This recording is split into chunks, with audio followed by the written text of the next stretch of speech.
Today on Studio 18 Live, presented by Old Venice Pizza Company, we'll be discussing the Andrew Ritter field goal that beat LSU, homecoming activities, and much more. To join the conversation, tweet your questions using hashtag Studio18, or you can email your questions to studio18@olemiss.edu. Here now are Michael Thompson, AD for Marketing and Communications, and this week's guest, Ole Miss place kicker, Andrew Ritter. Welcome to Studio 18 Live, presented by Old Venice Pizza Company. We've got a very big show for you today with our first ever student athlete guest. But before we get to Andrew Ritter, our Twitter question this week was, what did you do when Andrew Ritter's field goal sailed through the uprights on Saturday night with about 2 seconds to go in the game? So, Andrew, welcome to the show.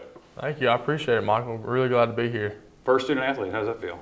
Feels really good. There's a lot of other good ones around here, so I'm shocked y'all picked me, but I'm glad to be here. Well, Saturday night had a big part of that. So we're going to take a look at that kick here in a second. I'm going to get you to walk me through it. So let's see if we can get the kick up onto the screen.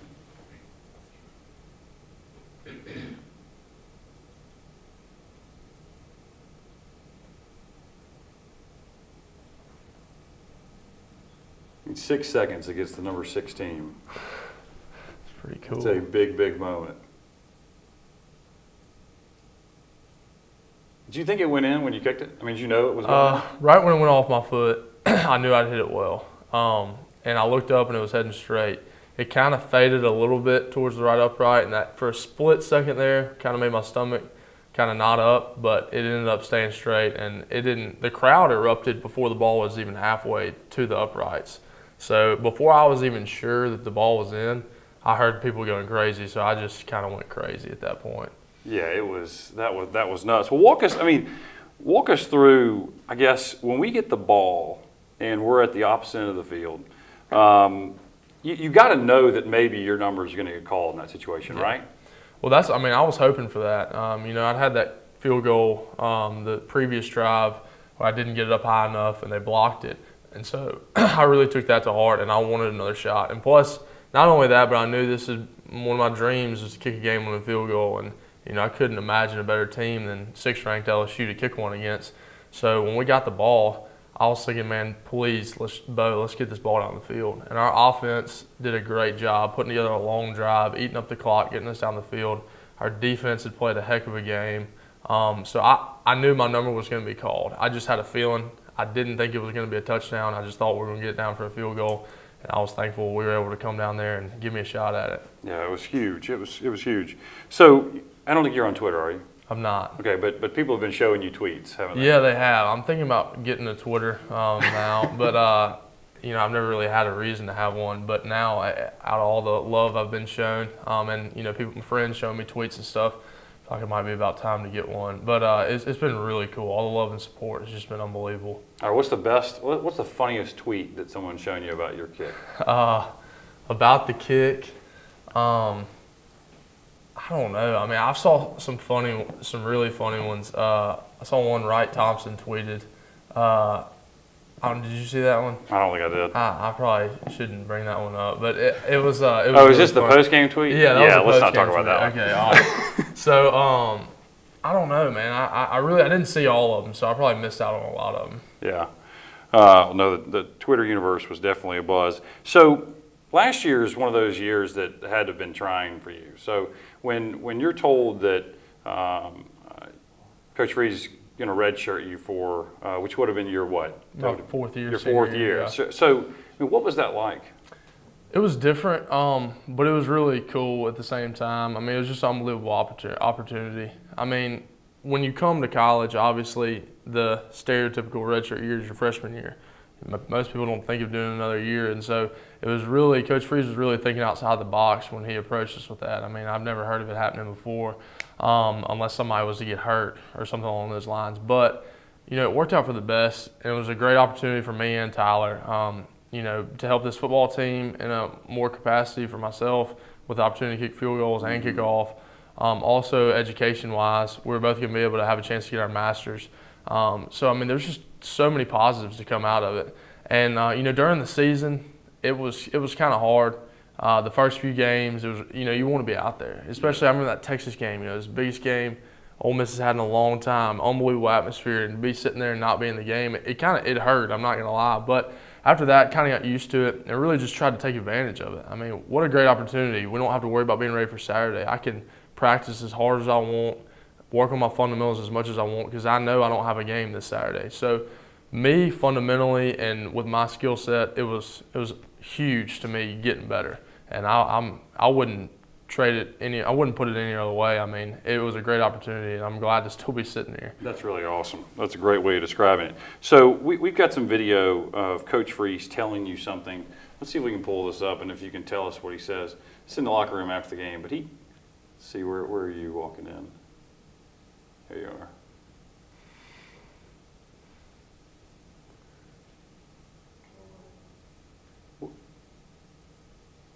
What does he say to you right there? That was a really cool, really special moment. He just grabbed me like that, and he said, "Hey, this makes all last year worth it, doesn't it?" And I mean, he couldn't put it any other way. I mean, to me, every bit of work I'd ever put in, every sprint, every year I've waited to kick field goals, I made it all worth it. That kick. So there's a lot of football left. I want to make a lot of more field goals and play a lot more games, but as a kicker, that's what you dream of, and to have Coach Freeze, say that to me was just a really special moment. Yeah, because that moment doesn't happen. Yeah. If you don't take that red shirt, it does not happen. Yeah. So that's pretty cool. Exactly. And I'd probably be working a real job somewhere. So that was definitely awesome to be able to do that. It was incredible. That's very cool. All right, so kickers kind of have some kickers kind of have an odd streak to them. Yeah. So what's your routine? Do you have any quirks? Do you have any superstitions? I mean, not really. A lot of kickers do, and the kickers are known for being weird. They really are. I didn't say that. Yeah, no, I'll say it. Everybody I've ever met, says that these specialists are the weird guys on the team, and I've tried to break that. I've tried to break that stereotype as best as I can and fit in as best as possible with the rest of the guys. I mean, I really don't have any superstitions because over time in my career, I might pick up on a superstition and then I might have a bad kick and I'm like, all right, well, that superstition's out the window. And so I've just kind of realized, hey, these superstitions are not doing anything for me. But there are guys like Tyler Campbell. He listens to Taylor Swift on his headphones before the game. So, I mean, it's just something funny like that. Yeah, well, I had to say it, But there's a lot of guys who have really weird stuff, whether it be socks, a certain pair of underwear, stuff like a certain undershirt. I don't really have anything. So. All right, but you don't have anything yet. Did you keep anything or remember anything from after that kick that you may bring into Idaho? Well, yeah. I mean, everything I did in pregame, the meal I ate, the way I ate it, with the Gatorades I drank, I might try and do that again against Idaho and see if it works. Because, I mean, you can't help but want to have that same thing happen again. So, let's give it a shot, see what happens. Maybe we'll find out something's working for me. Is it kind of like but is that like a confidence builder? I mean, it's not really superstition, is it? I mean, it's more of like you get in a routine and you get comfortable and you get confidence. Because it seems like kicking's is a lot like golf. Exactly. I mean, you've got to feel confident, or a lot of like a free throw. You got to feel confident in your stroke. No, I mean, you're exactly right. It's much more of a comfort level, at least for me. If I do something really little, I guess I kind of have one. What I do is when we're driving, I want to hit one field goal in the net on third down. And that's just a little thing. It's not something really weird, but that's what I want to do on third down. Right at the beginning of third down, I want to hit it in the net and then walk over there and get ready to go. It's only one. And just one. And then when I'm going to, when I'm about to go out on the field, if I haven't kicked that field goal in the net, I'm kind of feeling funny. I'm kind of feeling uncomfortable. So I guess it's definitely just a comfort level. Just because I know I hit that ball in the net, I hit that ball good. Right. Now this next ball ought to be the exact same way. So I mean, there's definitely a lot of people that have much weirder stuff, but I guess that's something I kind of have. Yeah, that's like a routine. So how many field goals? And it's funny, we see a fan during the game come out and attempt a kick from like the 15-yard line or whatever, and I don't know if we'll see one get one in this year, but it takes a lot of practice. I mean, how many balls do you think you've kicked maybe in the last couple of weeks, maybe the last month? I mean, how many balls will you kick into the uprights? Well, that's probably a lot. I mean, I try not, during the season, I really try not to kick as much as I do out of season because it's a long year. You're kicking, a lot of balls throughout the week on game day and everything, so you try and keep your leg fresh.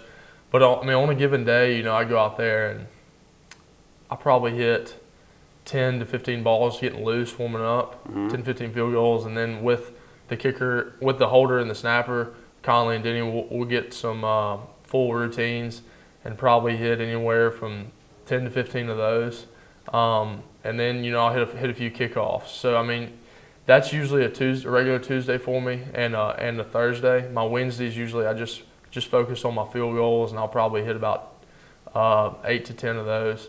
So, I mean, you're looking at a few weeks, I mean, and then on game day you hit way more because, I mean, I'm hitting balls in the net the whole game and pregame, actually kicking. Halftime. I mean, in the past few weeks, you know, I probably hit a few hundred. So, I mean, it just adds up. Yeah. You know, I mean, you got to work on your craft. You got to stay fluid. Kicking's all muscle memory. So you do have to keep in mind getting tired and wearing your leg down, but you also got to keep up the repetition to make sure you're not losing fundamentals. So in the summer, is it a lot more? I mean, I've seen you out there on the field in the summer. In the summer, I try and hit it really hard because that's our last chance to get in shape, and that's our last chance to get any work done before the season gets here.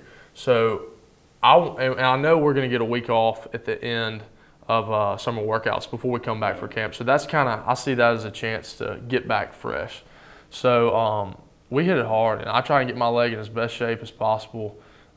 Kicking a lot of balls, usually about 4 days a week, and so that when the camp gets here, I know that my leg is in the best shape possible to be able to sustain me for the next 5 months that we're about to have the season. So it's something you got to hit hard at that time of year for sure. That's awesome. All right, so we've got some questions that came in on Twitter yesterday. Let's bring up the first Twitter question on the screen here. Joe Gunn, 28. How can you focus clearly on kicking the ball in a moment like that? No way I could have. He was shaking. This guy was shaking. Yeah. I mean, I was shaking too. I'm not going to lie. But you were shaking out there. I mean, like a little bit. You could feel the. Yeah. I mean, my stomach was twisting and turning a lot for sure. But, I mean, you have to focus on the task. I mean, yeah, you want your mind's getting sidetracked. You're thinking about everything that's going on. But, I mean, I got to kick the ball. Everybody's counting on me to kick that ball. So, obviously, I have to focus on that. Especially with the way our team played, offensively and defensively. I mean, such a great game. Our fans, I mean, that was an incredible atmosphere. I mean, it doesn't get any better than that anywhere in the country. And to know that everybody had done their job and now was my opportunity to do mine, like, I had to focus on that. And that was in my head. That was like, I have to come through for this team and this fan base because that's my job to do. All I have to do is kick this one ball through the uprights. I've done it a million times. So I just tried to stay calm, tried to stay fluid, and just tried to kick it just like I was kicking them in warm-ups. And it worked out for me. All right. Let's go to the second one. This is great.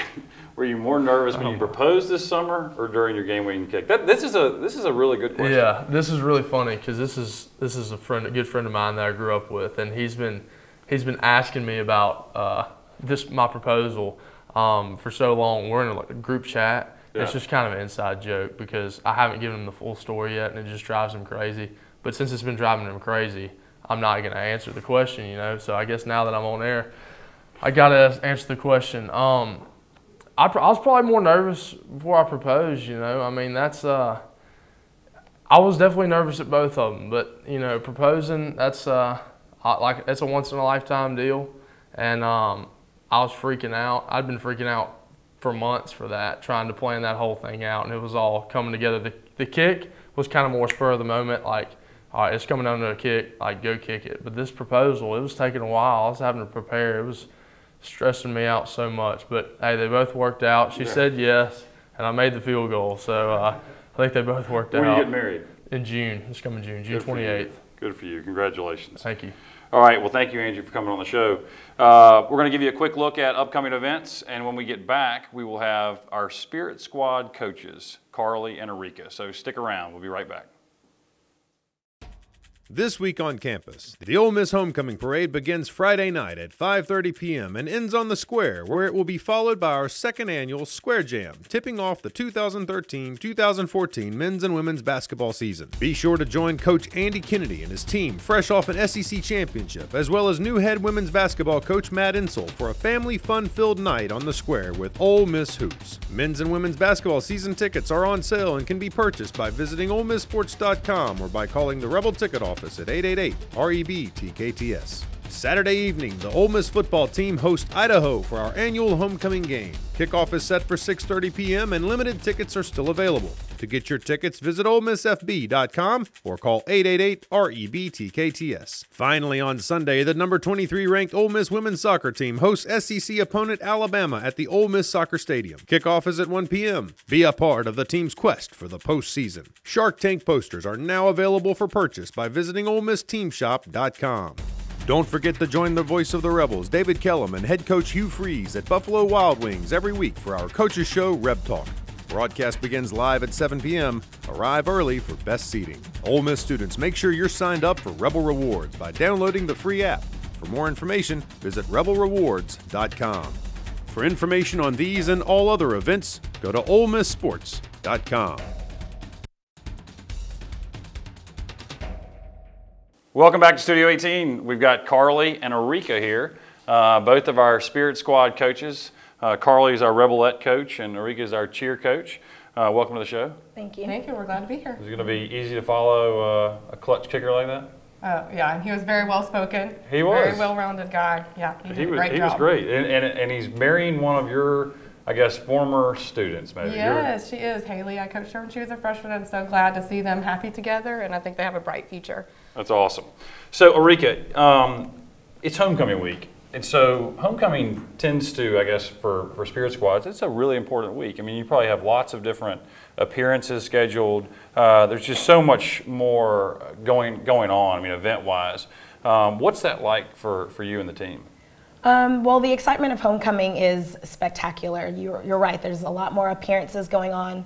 We just finished a blood drive actually yesterday, and then we have a special pep rally going on at the Willie Price School here on campus. Yeah. And then we have Square Jam coming up as well later that evening, as well as the parade. So we're going to be pretty busy. Yeah, action-packed deal. Homecoming's going to be a lot of fun. Carley, what's it like? I mean, you were a Rebelette here, and you left and have been doing some other great things while you were gone, but then to come back and actually be their coach, I mean, what's that like? Describe that experience. It's an incredible blessing. You know, I shared so many great memories as a Rebelette, getting to support, you know, Ole Miss football and basketball and just be a part of this great university. And it's funny because, you know, we thought we had it really good then, but it's really great to see, you know, the strides and all the support that we get from athletics, from the university and from the band. You know, we would have to buy our own dumbbells, and we would work out in the parking lot of the band hall. And now we have our own strength coach, and we're in the strength and conditioning center. It's just incredible to see the support, and it just means a lot that I can again share that with these girls and kind of help mentor them and kind of provide experiences that I shared at that time, and they can kind of share as well. That's awesome. So I'll ask both of you the same question. We'll start with Arikka. I mean, how do you define success for this cheer team? For me, this year's success would be seen in our community service projects. So we would like to get more out into the community, more exposure to what we are as a spirit group, and just pull more people into the atmosphere of what Ole Miss is. And then as well as their academic success from semester to semester. We're trying to push a 3.0. You know, we are a university, and we're trying to, in my words, like I tell them, I do want you to get out of here eventually. Yeah. They are student athletes, a student being a big part of that. Yes. What about you, Carley? I think for both programs we have a lot of great traditions, but just like with the athletic department is on the move and on the rise and has this path of excellence, I think I want to see us continue that as well, and just really step up everything from our game day energy to our fan interaction to our entertainment value and just our overall exposure on campus and in the community. So I think being really visible out there and making the connection with our fans and our young fans definitely would be a measure of success. So what's the best place for kids and fans and all that to interact with the cheer or dance teams on game day? I would say fanfare would be the first place to start with, and then from fanfare maybe going into the Grove to witness our Grove performance that we do. That's usually about an hour before the game. Just to see them, there is a moment in the Grove show where we interact with the kids and we give them our pom-poms and get to dance with them and the band's playing, and it's just a really nice moment to see all of that come together. Yeah, fanfare is a big thing. If our fans have not been to the new fanfare, they've got to come check it out this week. I mean, they're signing autographs. You've got calendars for sale. You've got the Kids Club program, the new game day program. It's just for kids that are getting distributed there. Arikka, what do you think? What's the best part about being the head coach of the Ole Miss Cheer team? I would say first off would be the game day experience. Just when the fans are there, and being a cheerleader myself, just seeing that electrifying energy and exchange between the cheerleaders and the fans is great. And then as well as just working with such a talented team, again on the upcoming, as the athletics is getting better, our team is getting better. The exposure of people wanting to be a part of our group and just keeping that going. That's awesome. So Carley, Rebelette reunion. Yeah. This Friday, right? It is. So what's the response been on that? It's been great. I think we have about 75 that will be attending, about 30-ish alumni and their family and friends. And then, so we have a lot of different decades represented, from 70s and 80s all the way to Rebelettes that were on the team last year. So I think it's going to be a great response. I mean, they've been huge and very supportive already so far. And yeah, we're really excited just to kind of come back together and build our alumni program. That's great. That's great. All right. Well, that's the end of our show.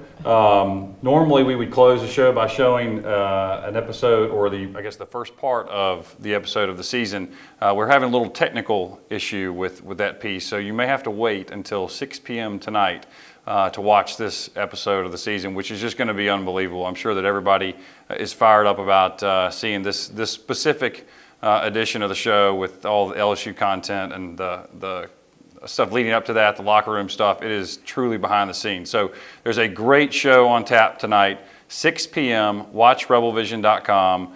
Check that out, and we'll see you next Wednesday on Studio 18 Live, presented by Old Venice Pizza Company.